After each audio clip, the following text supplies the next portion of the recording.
नमस्कार, हर खबर हरियाणा देख रहे हैं आप। मैं हूं आपके साथ भावना त्रिपाठी। हरियाणा में राज्यसभा की एक सीट पर उपचुनाव की प्रक्रिया संपन्न हुई। बीजेपी प्रत्याशी रेखा शर्मा निर्विरोध राज्यसभा सांसद चुनी गई। इस जीत पर रेखा शर्मा को सीएम सैनी समेत बीजेपी के सभी नेताओं ने बधाई दी। जीत के बाद रेखा शर्मा को रिटर्निंग अधिकारी अशोक मीणा ने सर्टिफिकेट भी दिया। तो वहीं इस मौके पर हरियाणा कैबिनेट में मंत्री भी शामिल रहे।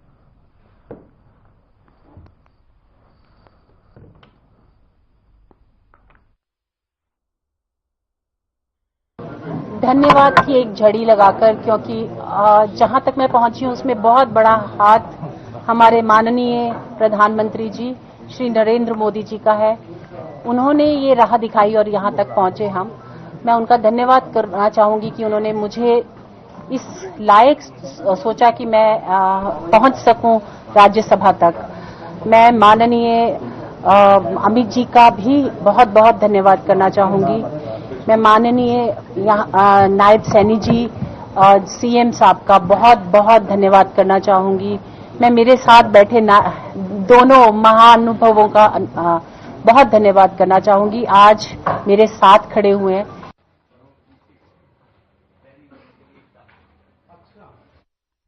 सीएम नायब सिंह सैनी ने कहा कि हरियाणा सरकार जन सेवाओं के लिए गंभीर है। मुख्यमंत्री गुरुग्राम में जिला लोक संपर्क एवं कष्ट निवारण समिति की बैठक की अध्यक्षता की। बैठक के दौरान कई समस्याओं का निरावरण किया। कुल 23 परिवाद रखे गए। इनमें से 19 का मौके पर ही निपटारा कर दिया गया। शेष परिवाद अगली बैठक के लिए आरक्षित कर अधिकारियों को स्टेटस रिपोर्ट साथ लाने के निर्देश मुख्यमंत्री ने दिए हैं।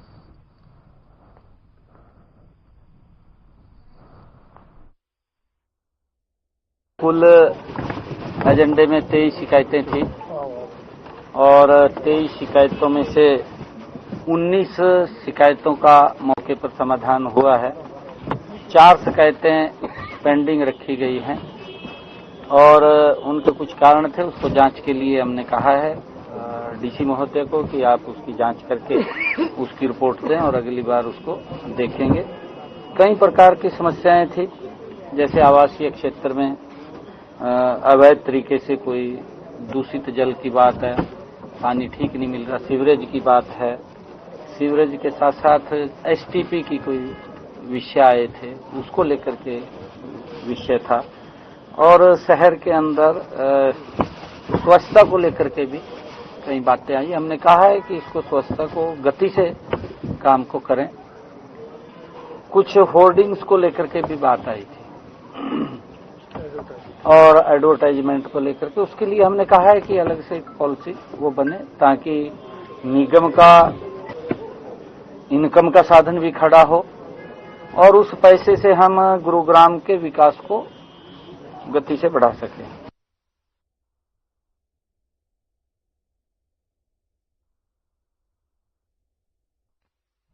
मुख्यमंत्री नायब सिंह सैनी की उपस्थिति में गुरुग्राम में पावर ग्रिड और जिला प्रशासन के बीच एक समझौता ज्ञापन साइन किया गया। इस अवसर पर मुख्यमंत्री नायब सिंह सैनी ने कहा कि साल 2047 तक भारत को विकसित राष्ट्र बनाने की महत्वपूर्ण यात्रा में हरियाणा के शिक्षण संस्थानों के ढांचागत तंत्र विकसित करने के कार्य को गति दी जा रही है।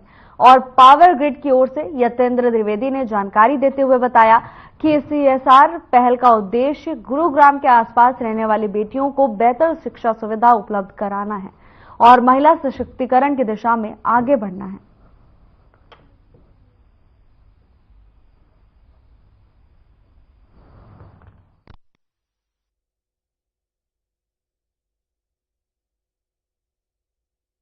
कैथल में कष्ट निवारण समिति की बैठक हुई, जिसमें हरियाणा सरकार में कैबिनेट मंत्री अनिल विज शामिल हुए और बैठक में आई समस्याओं का निपटारा किया। तो वहीं अनिल विज ने जिला प्रशासन को समस्याओं के समाधान के निर्देश दिए। वहीं जिला कष्ट निवारण समिति की बैठक में अनिल विज ने नगर पालिका पर ड्रेन में गंदा पानी डालने पर प्रदूषण विभाग के द्वारा लगाए गए जुर्माने के 20 लाख रुपए 15 दिन में अदा न करने पर प्रदूषण नियंत्रण बोर्ड को नगर पालिका के अधिकारी के खिलाफ पुलिस में मामला दर्ज कराने के आदेश दिए हैं। बैठक के बाद अनिल विज ने प्रेस कॉन्फ्रेंस कर बैठक की जानकारी साझा की। कैथल में कष्ट निवारण समिति की बैठक हुई, जिसमें मंत्री अनिल विज ने शिरकत की। इस दौरान उन्होंने कई समस्याओं को सुना और मौके पर कई समस्याओं का निपटारा किया। इसके साथ ही अधिकारियों को निर्देश दिए हैं कि बाकी समस्याओं के समाधान जल्द से जल्द कर दिए जाएं। इसके साथ ही लोगों की समस्याएं सुनते हुए अनिल विज नजर आए। कैथल में कष्ट निवारण समिति की बैठक हुई। बैठक के बाद अनिल विज ने प्रेस कॉन्फ्रेंस कर पूरे मामले की जानकारी साझा की है। तमाम लोग अपनी समस्या लेकर मंत्री के पास पहुंचे थे। मंत्री ने सभी की समस्याएं सुनी। कई परिवादों का निपटारा मौके पर ही कर दिया गया, तो वहीं अधिकारियों को निर्देश दिए गए हैं कि बाकी मामलों की भी जल्द से जल्द समाधान किया जाए।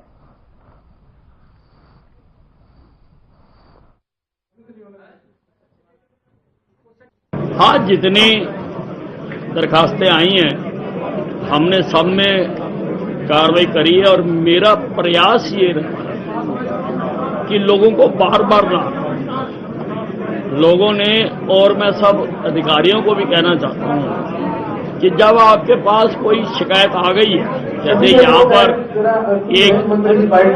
एक केस आया कि 4 साल से वो आदमी भटक रहा है और कोई भी उसके ऊपर ध्यान नहीं दे रहा, तो ऐसे नहीं करना चाहिए। हमें कोशिश करनी चाहिए कि, फिर वही मैं बात कह रहा हूं कि वो सन्नी देओल है, सन्नी देओल वाला डायलॉग नहीं होना चाहिए कि तरीक पे तरीक लगती है और इंसाफ नहीं होता।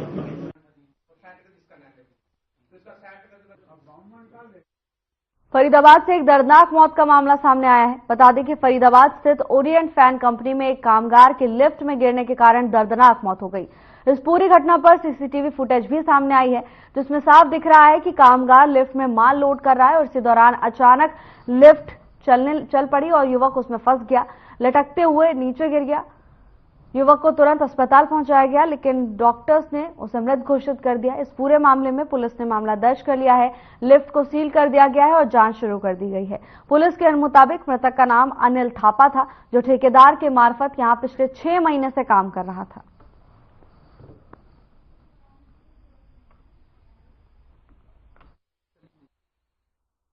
ये 12 को हमारे पास रुका आता है, भाई कोई ओरिएंट कंपनी में लिफ्ट से गिरने से कोई हादसा हो गया। फिर हम रुका आया था सेक्टर 8 की ईएसआई से। बाद में पता चला, ईएसआई से पता चला है कि उसको रेफर कर दिया है। रेफर के बाद टाउन नंबर 3 की ईएसआई में लाया गया। वहां पता चला है कि भाई इसका इलाज चल रहा है और पहुंचे ही थे इतना में पता चला कि इसकी डेथ। तो हादसा तो लिफ्ट में हुआ है। इसका नाम अनिल थापा है। ये एक कंपनी में जो अपनी ओरिएंट कंपनी है, इसमें अनिल थापा जी हैं जो कार्य करते थे। कॉन्ट्रैक्टर कंपनी ने ये अपने कॉन्ट्रैक्टर रखा हुआ था, जिसके अंतर्गत ये अपने काम करते थे यहाँ पे, और ये अपना यहाँ पे नीचे गोडाउन में काम कर रहे थे। तो लिफ्ट में लोडिंग कर रहे थे अपने एक उसके साथ।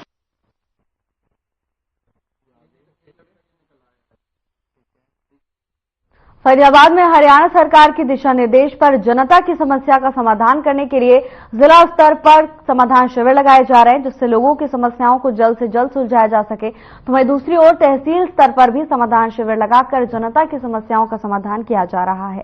इतना ही नहीं, बल्लभगढ़ के उपमंडल कार्यालय में भी एसडीएम मयंक भारद्वाज के द्वारा समाधान शिविर लगाए गए हैं। लोगों की समस्या का समाधान करने की कोशिश लगातार प्रशासन की तरफ से की जा रही है। आपको बता दें कि इस मामले में एसडीएम मयंक भारद्वाज ने विस्तार से बताया है।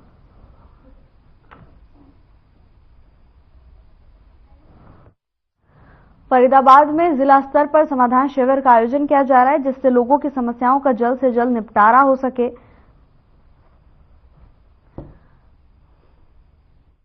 एसडीएम ने बताया कि जिला स्तर और तहसील स्तर पर समस्याओं का समाधान करने के लिए शिविर लगाए जा रहे हैं, जिससे ज्यादा से ज्यादा संख्या में लोगों की समस्याओं का निपटारा किया जा सके। शिविर में भारी संख्या में लोग पहुंचे हुए थे। एसडीएम के समक्ष सबने अपनी शिकायतें रखी, जिसके बाद तत्काल संज्ञान लेते हुए एसडीएम की ओर से सभी समस्याओं का निवारण करने का आश्वासन दिया गया है।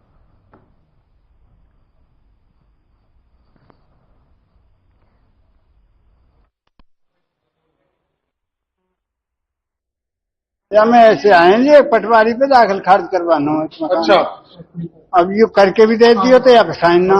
अच्छा, न पटवारी के न गिरदावल के तहसीलदार के। कब से परेशान घूम रहे हैं आप? यार है 2 महीना है वो। 2 महीना हो गए। 2 महीने से साइन नहीं कर रहे हैं। साइन ना हुए, ना मिले ही ना। जब करे कौन? पटवारी नहीं मिला। ना कौन है पटवारी, नाम जानते हो उसका? मैं तो ना जानू, नाम कथे थोड़ी बता रहे। अच्छा, कोराली गांव की करवानी होगी आपको? ना बल्लभगढ़ की है। बल्लभगढ़ की? बल्लभगढ़ कौन सी कॉलोनी की? ये हरिनगर की।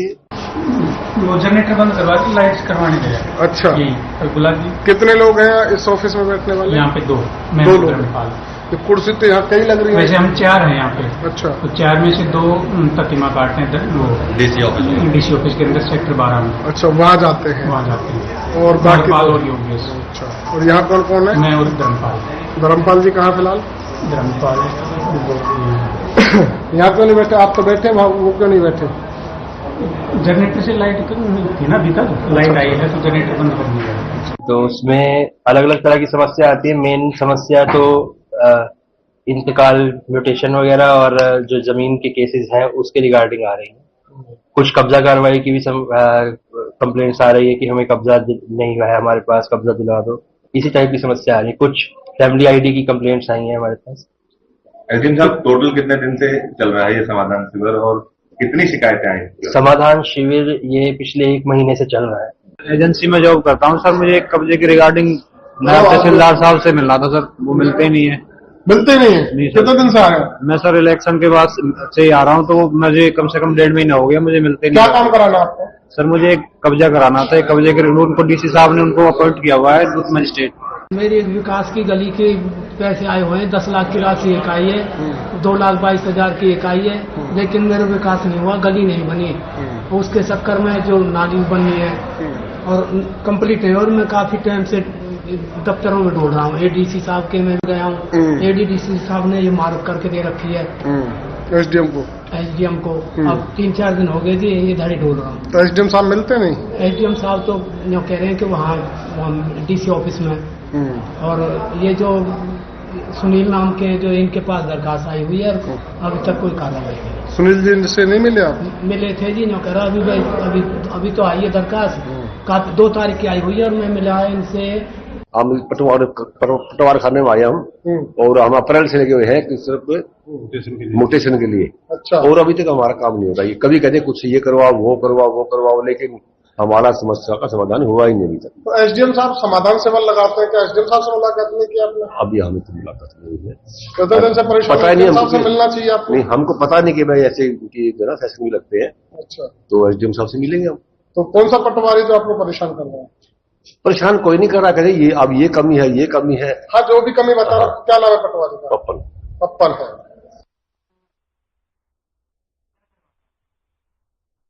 इनेलो की प्रदेश महिला महासचिव सुनैना चौटाला कार्यकर्ताओं के साथ चर्चा करने के लिए हिसार पहुंची। इस मौके पर बीजेपी के राज्यसभा अध्यक्ष रामचंद्र जांगड़ा के नशे से जुड़े बयान पर पूछे गए सवाल का उन्होंने जवाब दिया। सुनैना चौटाला ने कहा कि बीजेपी को ग्राउंड रियलिटी नहीं पता है और उनके बयान की घोर निंदा की है। इसके साथ ही उन्होंने कहा कि बीजेपी को किसानों से माफी मांगनी चाहिए। किसान अन्नदाता है और देश का पेट भरता है। किसान के ऊपर इस तरह के बयान शोभनीय नहीं है।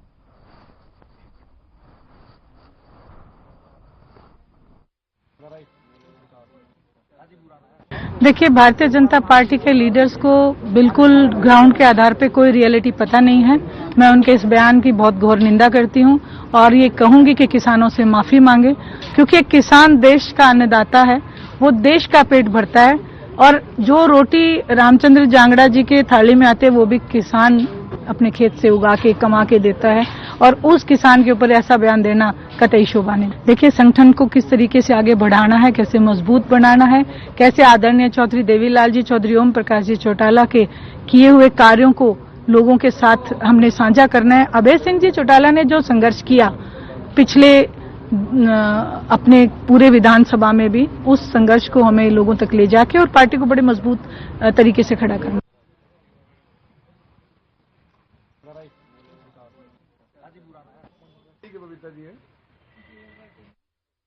गुरुग्राम पुलिस की साइबर क्राइम यूनिट ने डीबीएस बैंक के कर्मचारी को साइबर ठगी के जुर्म में गिरफ्तार किया है। आपको बता दें कि बैंक कर्मी ऑनलाइन बेटिंग के नाम पर ठगी करने वाले ठगों को बैंक खाते उपलब्ध करवाता था। इतना ही नहीं, बैंक के खाता धारकों को बिना बताए उनकी मेल आईडी और मोबाइल नंबर में बदलाव कर देता था। पुलिस की माने तो एक व्यक्ति ने थाना साइबर क्राइम में मामले को लेकर शिकायत दी है कि उसने DBS bank DLF phase 2 Gurugram में एक खाता खुलवाया था, जिसको बंद करवाने के लिए उसने बैंक कर्मचारी से संपर्क किया। Bank relation manager Tipu Sultan को कहा कि टीपू सुल्तान ने उसको बता दिया कि बैंक खाता ब्रांच में आकर बंद करवाना पड़ेगा। ऐसे उसने ठगी की और बाद में उसको गिरफ्तार किया गया है।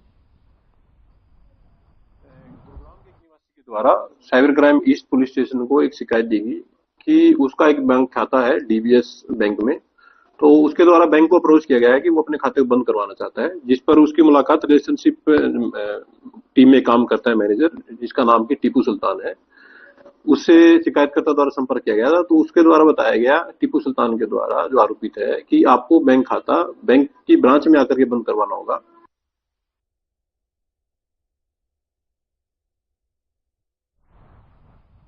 अगली खबर इंद्री से है, जहां मेन मार्केट की पंसारी की दुकान में भयंकर आग लग गई, जिसमें लाखों रुपए का माल जलकर राख हो गया। बाजार में भीड़ लगने के बाद फायर ब्रिगेड की गाड़ी देर से पहुंची। नीलोखेड़ी से भी फायर ब्रिगेड की गाड़ी को बुलाया गया, तब जाकर आग पर काबू पाया गया। तो वहीं सूचना मिलने पर पुलिस मौके पर पहुंची। पहले दुकानदारों ने खुद से आग बुझाने की कोशिश की, लेकिन आग बहुत खतरनाक थी और फैलती जा रही थी, जिसके बाद फायर ब्रिगेड की गाड़ियां मौके पर पहुंची। फायर ब्रिगेड की मदद से कुछ समय बाद आग पर काबू पाया जा सका।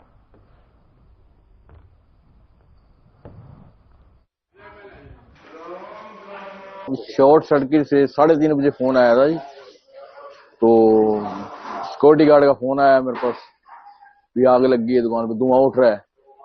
तो मैं आया शॉप पे, मैंने जैसे ही शटर उठाया तो साथ साथ आग लगनी शुरू हो गई।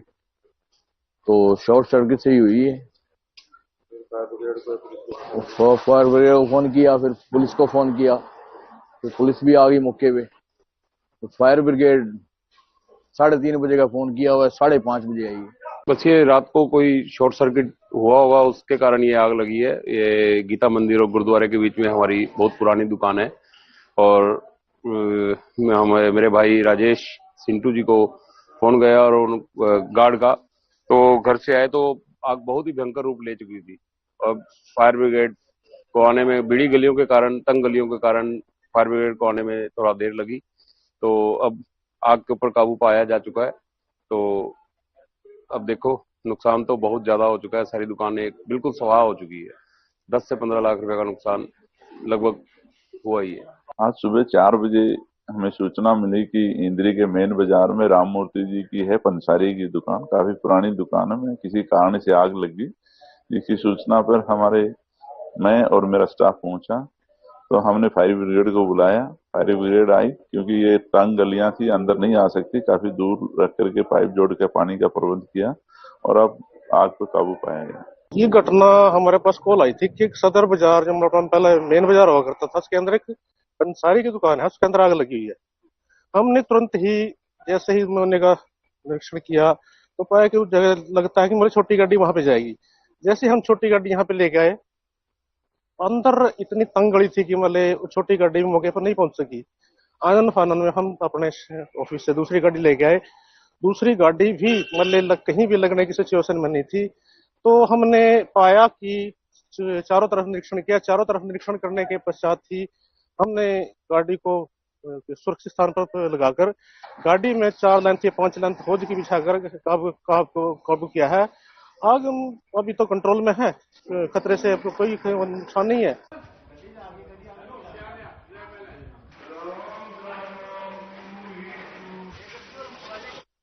अगली खबर सिरसा से है, जहां उपायुक्त शांतनु शर्मा ने जिला वासियों से शीतलहर और कड़ाके की ठंड के चलते एहतियात बरतने की अपील की है। तो वहीं शांतनु ने कहा कि सर्दी में बुजुर्ग व्यक्तियों और नवजात शिशुओं का खास ख्याल रखना चाहिए। इसके साथ ही जरूरत पड़ने पर ही घर से बाहर निकलें। इसके अलावा बाहर गर्म कपड़े पहनकर ही निकलें। फ्लू, नाक बहना या ऐसी कोई भी बीमारी हो जो ठंड के संपर्क में आने से होती है, लक्षण दिखने पर डॉक्टर को तुरंत दिखाएं। उन्होंने कहा कि ठंडी हवा और बारिश से बचे, सुबह के समय व्यायाम जरूर करें। उपायुक्त ने कहा कि रोग प्रतिरोधक क्षमता बनाए रखने के लिए विटामिन सी से भरपूर फल का इस्तेमाल करें, गर्म तरल पदार्थ खाएं और नियमित शराब का सेवन बिल्कुल ना करें।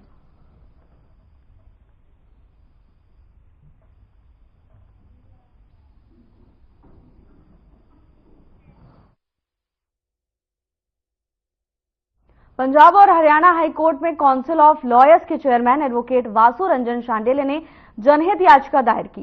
किसान नेता जगजीत डल्लेवाल का आमरण अनशन खत्म करवाने की मांग की। उन्होंने कहा कि जगजीत सिंह डल्लेवाल के जीवन को बचाने के लिए तुरंत कदम उठाएं और उन्हें आवश्यक चिकित्सा सुविधा उपलब्ध करवाई जाए। इसके साथ ही वासु रंजन ने याचिका में मांग की है कि वर्तमान कानून और व्यवस्था की स्थिति को सुरक्षित रखने के लिए जल्द से जल्द कोई कदम उठाना चाहिए, तत्काल सहायता उपलब्ध करानी चाहिए।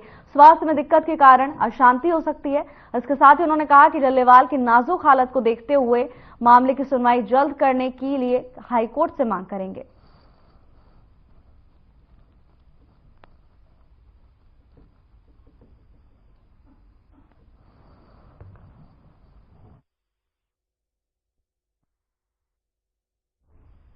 खनौरी बॉर्डर पर किसान का आमरण अनशन जारी है। इस बीच किसान नेता जगजीत सिंह डल्लेवाल की तबीयत काफी बिगड़ गई। आपको बता दें कि यूएसए से आए कैंसर स्पेशलिस्ट डॉक्टर करण जतवाड़ी ने जगजीत सिंह डल्लेवाल की सेहत को लेकर कई खुलासे किए। डॉक्टर का कहना है कि जगजीत सिंह डल्लेवाल के शरीर में बहुत ज्यादा वीकनेस आई हुई है। जगजीत डल्लेवाल की किडनी खत्म हो चुकी है। आगामी दिनों में अगर ऐसी ही स्थिति बनी रही तो स्थिति आउट ऑफ कंट्रोल भी हो सकती है।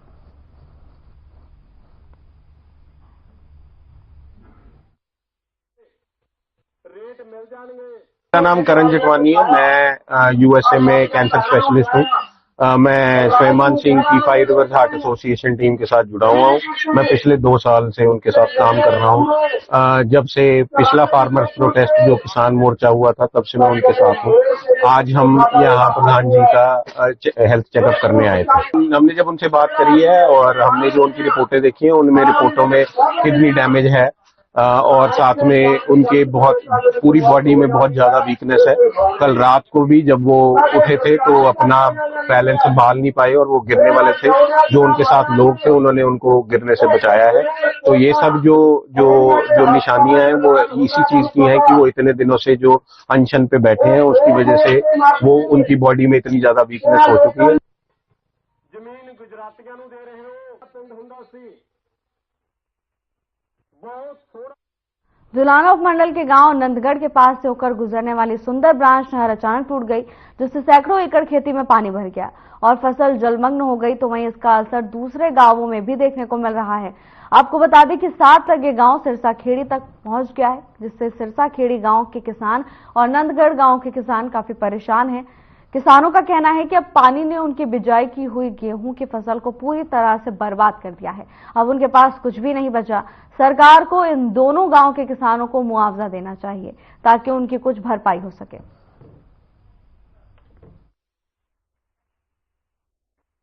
नंदगढ़ में तो कम से कम भी 800,000 एकड़ में पानी है फिलहाल, और उसके साथ साथ में 450 से 500 किले एकड़ में सिरसा खेड़ी में पानी भरा हो चुका है और बढ़ने लग रहा है सिरसा खेड़ी में। और भी किसानों को जी घना नुकसान है, 100% नुकसान है। क्या मांग करते हैं? सरकार से हम मांग कर रहा स्पेशल गिरदावरी है और फुल मुआवजा मिले जमींदारों को, जब गुजारा होगा। खर्चा तो पूरा ही लग रहा है, कम से कम भी 40-50 हजार खर्चा एक एकड़ का हो रहा है। मेरे 8 किले हैं जी, मैंने 20-30 हजार रुपये खर्चा किया है इसमें प्रति एकड़ किले में जी। बाद में खुद ले रहा हूँ तो हमारा सुंदर ब्रांच टूट गई है, इससे नुकसान बहुत हुआ है। घर का गुजारा है नहीं जी, फीस बच्चों की और किसी पर आश्रित निर्भर हम जी, जिम्मेदारी के ऊपर।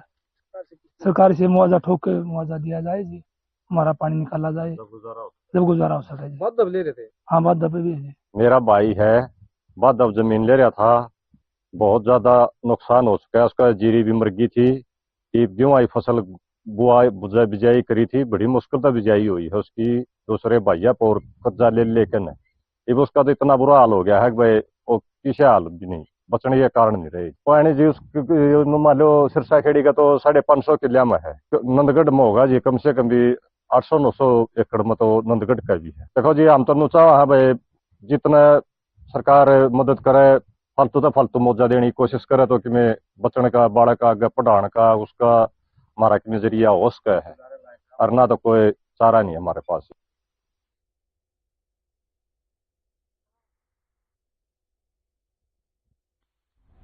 फिलहाल के बुलेटिन में बस इतना ही। अब वक्त हो चला है डॉक्टर राकेश गुप्ता के साथ हमारे खास कार्यक्रम प्लस माइनस का।